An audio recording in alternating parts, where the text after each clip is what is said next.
Watch a video of a business development coach talking about writing good meeting summaries. Thank you for joining me today.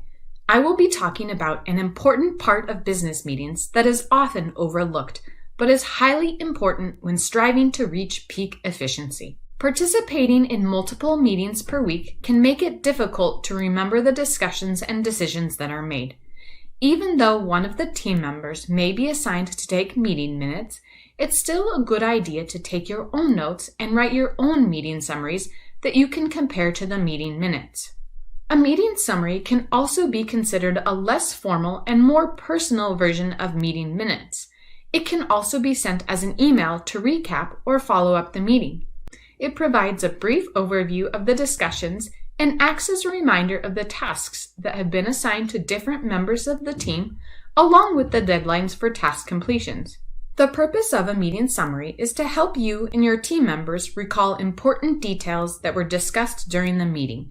Therefore, writing an effective summary is very important. I have a few tips I'd like to share so that you can write better summaries and get the most out of them. The first tip is that detailed notes should be taken during the meeting. This means to make note of any information that is important. This normally includes names of people, places, dates, times, and actions that have been taken, and actions left to be taken. It can also include any resources involved, past, present, and future. A good place to start with taking detailed notes is with the meeting agenda. It is also a good idea to use a meeting summary template, as this makes it easier to take notes and provides consistency in note-taking and the organization of information. The second thing is to make sure to highlight any decisions that are made and who makes the decisions. By doing this, if you have follow-up questions later, you know who to direct your questions to, thus increasing efficiency. Third, make note of action items during the meeting. Meetings are generally held to make decisions and to assign new tasks to team members. Therefore, make sure to write in your meeting summaries who is responsible for doing what task and the completion date. Fourth, don't be afraid to share your meeting summaries with other team members and ask them to share theirs with you. There are no secrets, and making sure that everyone is on the same page, literally, is of utmost importance. The fifth tip is to include a note in the summaries that highlights any agreements that were made and who made the agreements. It's also a good idea to make a side note of anyone who disagrees with the general consensus.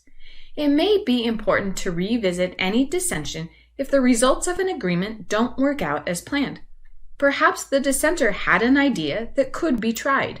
By noting agreements and who makes the agreements, it's also easier to hold each other accountable and take responsibility for successes and failures. My sixth tip is to attach any supporting documents to the meeting summary.